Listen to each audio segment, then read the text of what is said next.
وما انفقتم من نفقۃ، اور نہیں خرچ کرتے ہو تم جو بھی خرچ کرتے ہو، او نذرتم، یا وہ جو نظر مانتے ہو، جو بھی نظر ہو، فإن اللہ یعلم، پس اللہ اس کو جانتے، وما للظالمین من انصار، اور نہیں ہے ظالموں کے کوئی مددگار۔ ایک تو عام خرچ کرنا ہے وما انفقتم من نفقۃ، اور ایک آدمی نظر مانتا ہے۔ نظر دو ہے، ایک معلق، اگر اللہ تعالیٰ نے میرے بیمار کو شفا دی تو میں اتنے رکعت نفل پڑھوں گا یا اتنے مساکین کو کھانا کھلاؤں گا، اگر اللہ تعالیٰ نے مجھے اس امتحان میں کامیاب کیا تو میں اتنے فقراء اور مساکین کو کھانا کھلاؤں گا، یہ نظر معلق ہے۔ اور ایک نظر مجرد ہے، للہ علی ان اطعم المساکین، للہ علی ان اصوم، اللہ کے لیے میں روزے رکھوں گا، اللہ کے لیے کھانا کھلاؤں گا، آگے شرط ور کوئی نہیں، یہ بالاتفاق بڑی عبادت ہے۔ تو فرمایا جو تم خرچ کرتے ہو، جیسے بھی خرچہ ہو، یا تم نظر مانتے ہو، کوئی سی بھی نظر ہو، فإن اللہ یعلم، پس اللہ اس کو جانتے ہیں، وما للظالمین من انصار، اور ظالموں کو بچانے والے نہیں ہیں۔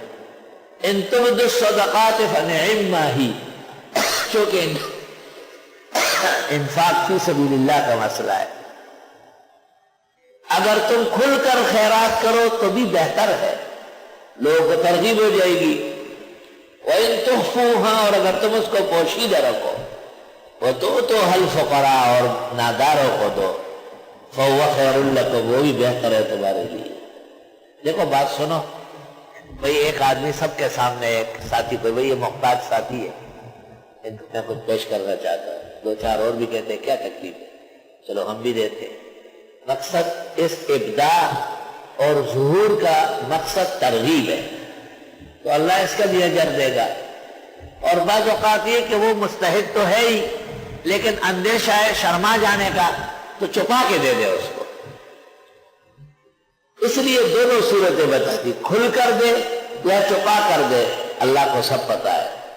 وَيُكَفِّرُ عَنْكُم مِّن سَيِّئَاتِكُمْ، اور دور کر دے گا تم سے تمہارے گناہ۔ وَاللَّهُ بِمَا تَعْمَلُونَ خَبِيرٌ، اور اللہ تمہارے اعمال سے خبردار ہے۔ لَيْسَ عَلَيْكَ هُدَاهُمْ، نہیں ہے آپ کے ذمہ ان کو سمجھانا، وَلَكِنَّ اللَّهَ يَهْدِي مَن يَشَاءُ، لیکن اللہ ہدایت دیتا ہے جس کو چاہے۔ وَمَا تُنْفِقُوا مِنْ خَيْرٍ، جو بھی تم خرچ کرو گے مال، فَلِأَنفُسِكُمْ، اپنے فائدے کے لیے۔ وَمَا تُنْفِقُونَ إِلَّا ابْتِغَاءَ وَجْهِ اللَّهِ، اور نہیں خرچ کرتے ہو مگر رضا الہی کے لیے۔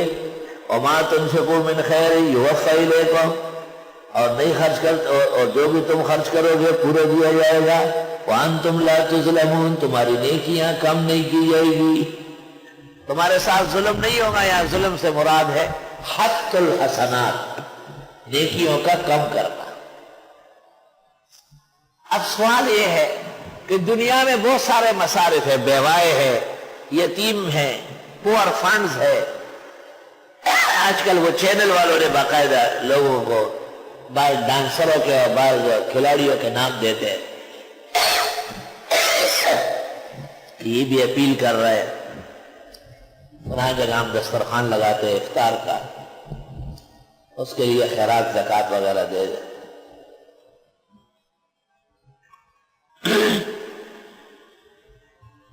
تو ہو سکتا ہو کسی درجے میں لوگوں کی نیت اچھی ہو،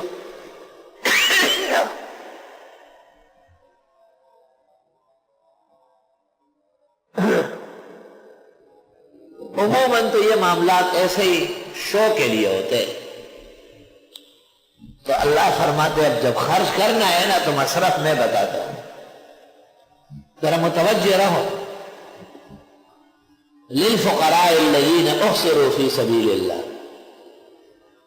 واسطے ان تنگدستوں کے جو گھیر لیے گئے ہیں اللہ کے راستے میں، یہ گھیرے ہوئے داخلہ لیا ہے باقاعدہ، وَأَوْفُوا بِالْعَهْدِ،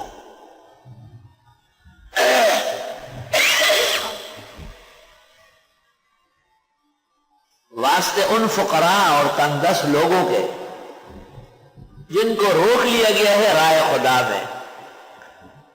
طالب علم ایک تو رکا ہوا ہوگا، کہیں جا نہیں سکتا ہے، لا یستطیعون ضربا فی الارض، طاقت نہیں ہے ان کی چلنے کی زمین میں. چلنے کے لیے تو ماحول چاہیے، وہ خراب ہے. چلنے کے لیے کرایہ چاہیے، وہ ہے نہیں.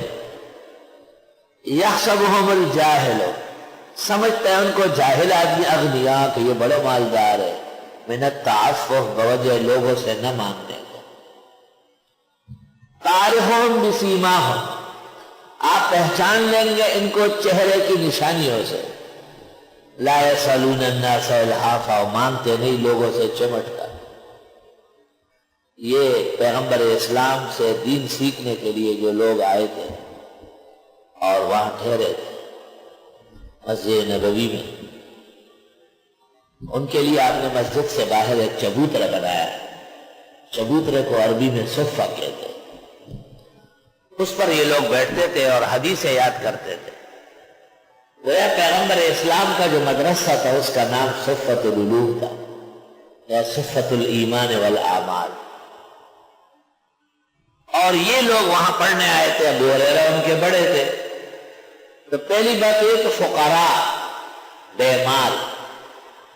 دوسری بات یہ کہ محصرین، رکے ہوئے، ٹھہرے ہوئے، ادھر ادھر جاؤ گے نہیں. تیسری بات یہ کہ خالص قلوب خداوندی فی سبیل اللہ.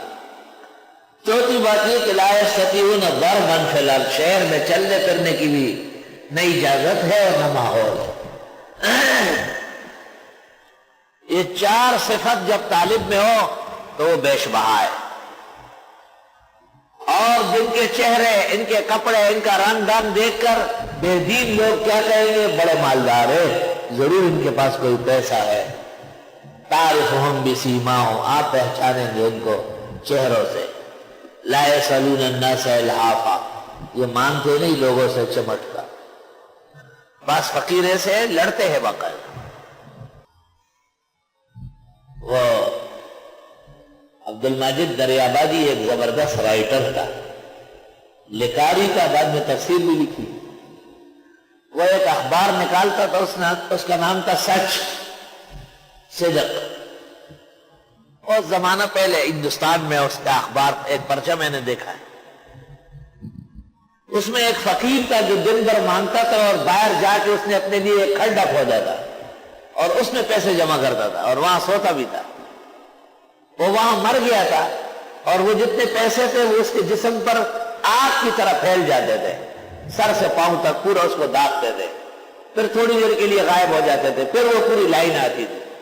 اس زمانے کے اخبارات نے اس کو شائع کیا تھا اور سچ اخبار میں اس کا والہانہ تذکرہ تھا.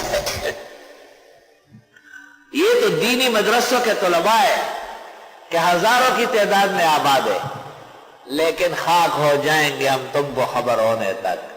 آج تک کسی نمازی نے اور محلے دار نے نہیں کہا کہ آپ کے طلباء ہم سے پیسے مانگنے آئے، کبھی بھی نہیں. بس سبق کے ساتھ جو ادارہ پیش کرتا ہے سر آنکھوں پر، اسی آسرے پر اپنا وقت گزارتے ہیں اور اپنے دین سیکھنے آئے. کمانا یا کھانا وہ مقصد نہیں ہے، یہ اللہ کی عادت ہے کہ اللہ خود اعزاز و اکرام فرماتے ہیں. لا یسألون الناس الحافا، اور یہ مانتے نہیں لوگوں سے چمٹ کر. وما تنفقوا من خیر، اور جو تم خرچ کرو گے مال، فإن اللہ بہ علیم، بس بے شک اللہ اس کے جاننے والے. الذین، وہ لوگ، ينفقون اموالهم، جو خرچ کرتے اپنے مال، باللیل والنہار، رات کے وقت اور دن کے وقت، سرا وعلانیہ، رات کے وقت سرا اور دن کے وقت علانیہ. فلہم اجرہم عند ربہم، ان کا اجر رب کے ہاں ہے. ولا خوف علیہم، نہ خوف ہوگا ان پر، ولا ہم یحزنون، اور نہ وہ غمگین ہوں گے.